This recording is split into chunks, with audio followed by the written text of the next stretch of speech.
The call of the Hogs can be heard all the way to San Francisco. You're listening to Pod at the Palace with Curtis Wilkerson on Inside Arkansas. Good morning, everybody, and welcome into the show. Curtis Wilkerson here with Inside Arkansas on the Pod at the Palace, coming to you with a little bracketology talk, bubble talk, NCAA tournament talk. We just had to mix up the title a little bit, you know? Like the algorithm doesn't want me to continue saying bracketology and bubble. Otherwise, it doesn't get out to the people. It doesn't spread to the masses. We got to have that, but same idea, right? It's the perfect time, I think, before the final three games to just take stock again on Arkansas's NCAA tournament resume, what the Texas win did to help, where the Razorbacks stand, and what work is left to be done. And then obviously who the suckers are left on the bubble hate watch list. Even though Arkansas gave themselves a little bit of breathing room, you still got to keep an eye on it a little bit. Before we get into that, though, a couple programming notes that you need to be made aware of. We have a noon tip on Saturday. We're going to publish the Pod at the Palace preview of this South Carolina game Saturday morning, a little bit earlier than we usually go out, maybe about 5 a.m. Just that way it has time to marinate a little bit. People can watch it and make sure we get the most out of that before this early tip-off. So keep an eye on that. We're also going to be having a watch party, Pod at the Palace watch party for the game. So throw it on your television and then hop in the live stream with me. Andrew and John will be in and out, and we'll be breaking down the game, getting into the comments, the questions, and everything during timeouts. It's a good time, lively bunch, and we have a lot of fun. So make sure you check in with that. And then also the Pod at the Palace post-game show will go live, as always, immediately following, and that's always interesting, to say the least, and get everybody's reaction in there. Anyway, let's get into it. Let's talk about the impact of this win over Texas for the Razorbacks. Kind of put out the warning beforehand that maybe Arkansas had more to lose than gain with this being a quad 2, which is solid opportunity for Arkansas, but it was a quad 1 for Texas on the road since it was in Bud Walton Arena. Most analytics had Arkansas as about a 5-ish point favorite in this game. Well, they won by 5. So it adds some depth to the top of the resume, another quad 2 win in there to give you a little bit more meat on the bone. I think most importantly, you get a critical head-to-head sweep that's going to matter if there winds up being any sort of debate between the two teams on Selection Sunday. Not a ton of massive metric shifts, at least in the areas that you typically look, but there's some really notable stuff that took place here that I think this actually helped Arkansas more than maybe some people felt like it did because of those pesky net rankings. But let me pull it up here. That way you guys have the visual, and then obviously we'll talk about it as well. The net ranking, I think, is the one that ticked folks off because Arkansas entered the game one spot behind Texas in the net before the game, and they remained that way after. So the Hogs get the win in the head-to-head. Texas is still 39th in the net. Arkansas is still 40th. Now, I understand that the math involved here, and these are computers, by the way, like the net is not a person who's deciding this. It's just all part of their algorithms and their metrics there. So I know the math is a little bit more complicated than this, but like my oversimplified thought is that when you had identical resumes coming in, if you watch the show, we put them side by side, and buddy, they were identical.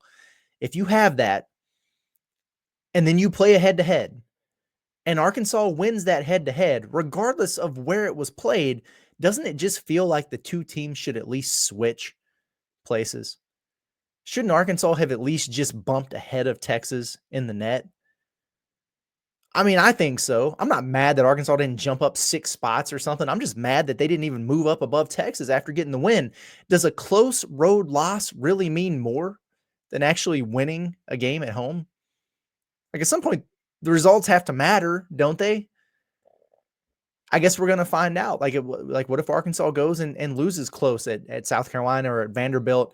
Are they going to be afforded the same luxury? We'll see. Hopefully, we don't even have to worry about that. So that was a little bit surprising to me, for sure. But I think you got to feel pretty darn good about the rest of this, folks. If you look at it, the area or areas that have been holding Arkansas back, or at least where it needed to make up some ground, I guess, was in its resume metrics, right? Well, they're up now, 5 spots higher in KPI, up to 44th. They're 3 spots up in strength of record, important one, to 45th, and they're 3 up in the very, very important wins above bubble, the WAB. That's that new one that's been added, and they've got their eyes on that. All of these are notable shifts in the right direction for Arkansas. If you keep that wins above bubble in the top 40, you're in there, no question. So it's good to see Arkansas because they've been strong. Like you look at that KenPom, they're in a good spot. You look at BPI. In all these areas, Arkansas is in a pretty good spot, but it was those particular ones that were holding them back just a little bit. And it kind of where, the people who do these bracketology things, they look at it and they go, yeah, maybe some more work to be done there. Now you've really helped yourself out. And then look at those tourney odds. Lenardi, for whatever that's worth. I mean, he's just the most notable. And again, he is not great at, necessarily seeding or getting the matchups right or whatever, but he's really good about knowing the 68 teams that are going to get in that field. That's where he's elite. And he's got Arkansas in that last 4 buys category now, which basically means you aren't a lock yet, but you also have some wiggle room, comparatively speaking, to other teams on the bubble. Not a bad place to be in, all things considered. And then the bracket matrix that we reference all the time, the same place that had Arkansas in just 47 out of 87 updated brackets on Monday, now has them in 108 out of 115. That's pretty good. I know we're talking a lot of math here. I'm not the greatest at it, but I think 108 out of 115, that's pretty solid. I'll be really anxious to see by the time you guys watch this Friday morning, some more will have probably been updated. And it might be even better there. So that's good. Torvik, we really like to use the Torvik tool around here. Before the Texas game, Arkansas's odds to get into the NCAA tournament as an at-large bid were 66%. Afterwards, up to 77%. All of this is really, really notable stuff. What does Arkansas have left? What can they accomplish? What do they need to accomplish? You see the 3 games here. A quad 2 at South Carolina, which, yes, you absolutely need to win, but no, it is not a death sentence if you don't. I know some people think that. It's not. It just happened to Texas, right? And they didn't get buried. You know what I'm saying? Shout out to the SEC for that. Shout out to the SEC because South Carolina might be the best last place team in any conference in the country. It's still a quad 2 game. And then a couple quad 1s at Vanderbilt. That's going to stay that way for sure. Mississippi State's right on that cut line at home. They got to be top 30. They are 30 in the net. So it could be one of those deals where it's a quad 1 when you play it, but if you beat them and they drop, then all of a sudden it moves to a quad 2. So you got to kind of keep your eyes on that one a little bit, But what's at stake here? For Arkansas, what do they need to do? Simply beating South Carolina, for example, that has Arkansas projected pretty comfortably in the field. You beat South Carolina, you lose the other 2 games. Torvik at least has Arkansas as a 10 seed still. Although I would advise, I think, against losing 3 straight going into Selection Sunday. You know what I mean? So like if they beat South Carolina, but when we say they lose to Vanderbilt on the road, they lose to Mississippi State at home, then you lose in the first round of the SEC tournament. I don't know how comfortable I'd feel about that. I'm not sure. So if that's the route you want to go to end the regular season, you beat South Carolina Saturday and you drop a couple, I think I'd be kind of in that camp of, well, go win one in Nashville to really feel good about yourself. Obviously, you would get more if you're only going to win one. Getting it done at Vanderbilt would be a huge one. Mississippi State at home would carry more weight for you than, obviously beating South Carolina on the road. So you would prefer to pick one of those teams. If you had to pick just one, how about just go 2-1, right? And then we don't have to worry about it. My thought process here is, grind out, a win against the worst team in the league, which is a tricky one still, South Carolina. Take your free shot at Vanderbilt, where they play really, really well at home, and then take care of business in your home finale. Just win on Senior Day, against Mississippi State, a Mississippi State team that was built on defense under Chris Jans. They're giving up 100 points per game the last couple of weeks. 2-1 the rest of the way here. Arkansas is a lock, and you can throw away the key. It doesn't mean that you have to get 2. But then you don't have to worry about bid stealers. You don't have to worry about, another SEC team on the bubble going 3-0 here and passing you up or something. Nope, you go 2-1, you're in there. And then what about for the SEC standings? Because some people don't care about that. Others do, like to each their own. But there's still a lot at play here. Right now, Arkansas, they currently are in 11th place in the league standings. Whoop-de-doo, congratulations. But it sets you up right now for a first-round rematch with Oklahoma. There's nothing that would make me happier than to see Arkansas get another shot at the Sooners. Nothing would make me happier than to see that. But the truth is, like, spots 8 through 14 could really finish in any order here because so many of these teams play each other. It's kind of crazy.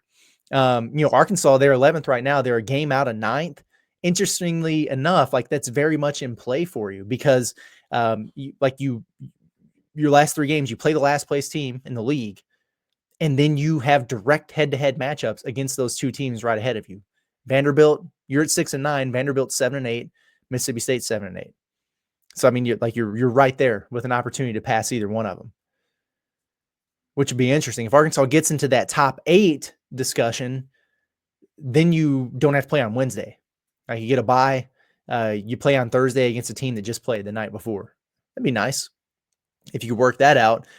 That's going to be tough. I think getting into the top 9 is more feasible. If you're 9th or 10th, then you draw either LSU or South Carolina in the first round, right? And if you're below that, then you're going to be playing another bubble team, no matter how it shakes out. If Arkansas is anything below 10th, they're going to see Texas or Georgia or Oklahoma, somebody like that, which I'm fine with.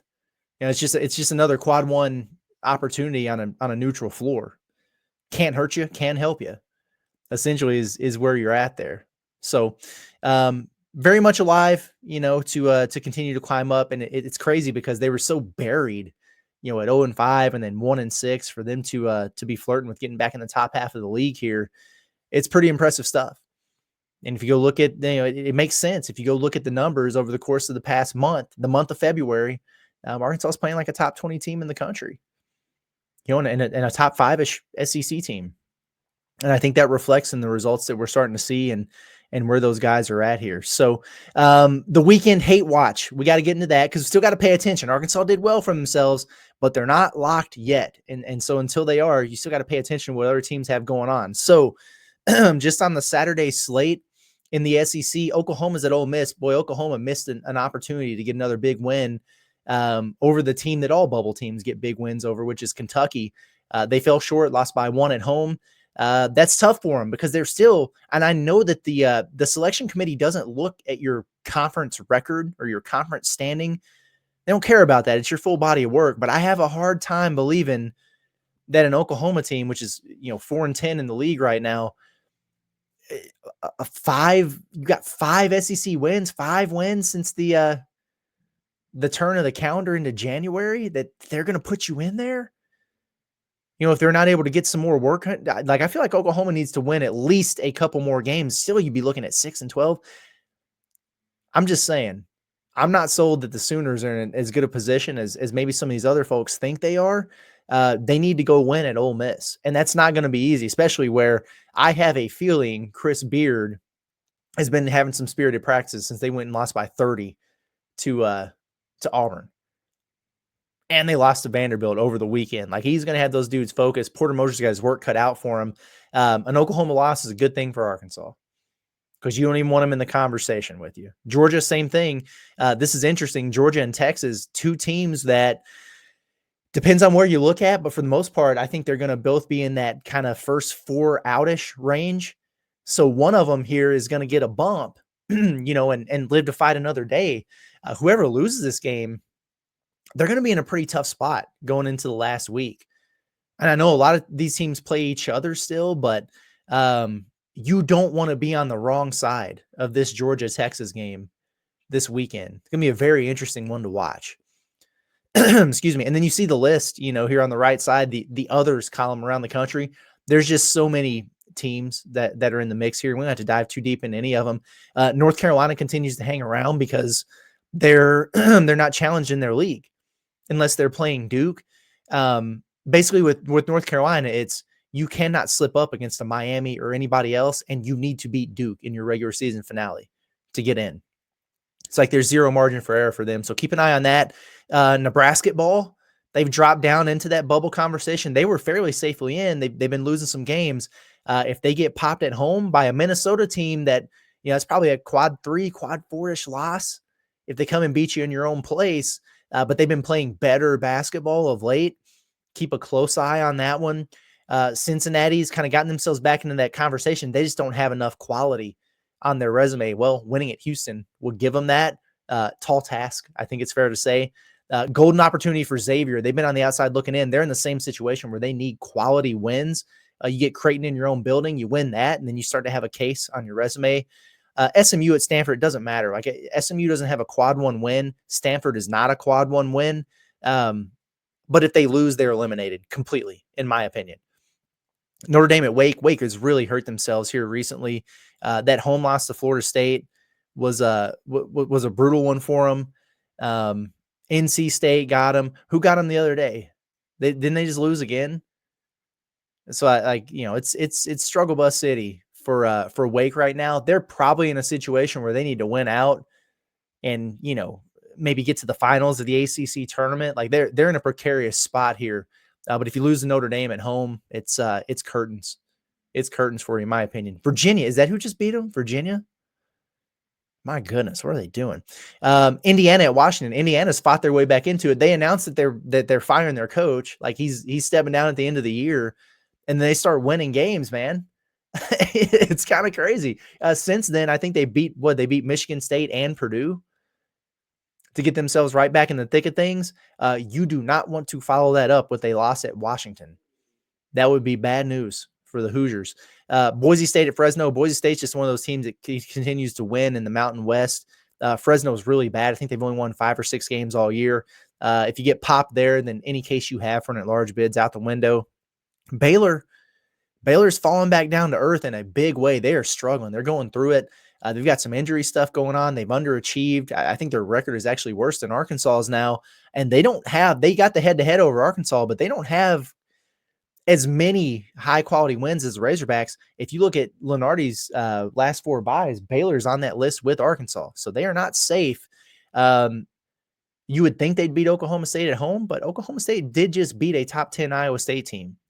So if they figured some things out where they get lightning in a bottle, if Baylor drops this game, they're in big trouble. San Diego State just needs to kind of continue winning these games they're supposed to. Wyoming's one of those, although that's a tricky place to play. West Virginia, big opportunity for them to kind of re-solidify themselves at BYU, who's been red hot and played their way off the bubble.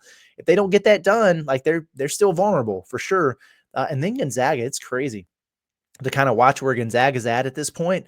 You just take it for granted they're going to make it every year, but they've lost quite a few games in the WCC. They're not going to win that league outright. They probably want to go ahead and win that conference tournament for sure. That way they don't have to worry about it, but they're hovering in that bubble range, 9-10 seed range. You get popped by San Francisco, a dangerous San Francisco team here. And, there's some questions that need to be answered about this team. It's crazy how certain parts of their metrics, like the net and other areas, are really holding them up. But if you go look at their resume, really not a lot there.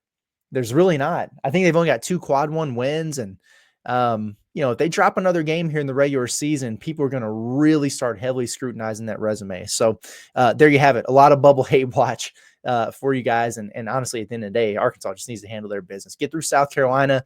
We're going to talk about this game, obviously, for tomorrow morning. The Gamecocks are tough at home. There's kind of a different team at home. They still lose most of these games with their dog fights.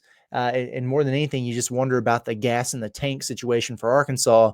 Coming off a big win, yes, but they're going to have 1 fewer day of rest. They're coming off of an overtime game, and they got 7 players, right? And so, like you can see the challenge, like you can see the pathway here for this to be really, really interesting. we'll see what it looks like. But I'm going to get out of here. We'll see you guys in the morning. It's been Curtis Wilkerson with Inside Arkansas and the Pod at the Palace. Y'all have a good day. We'll see you tomorrow.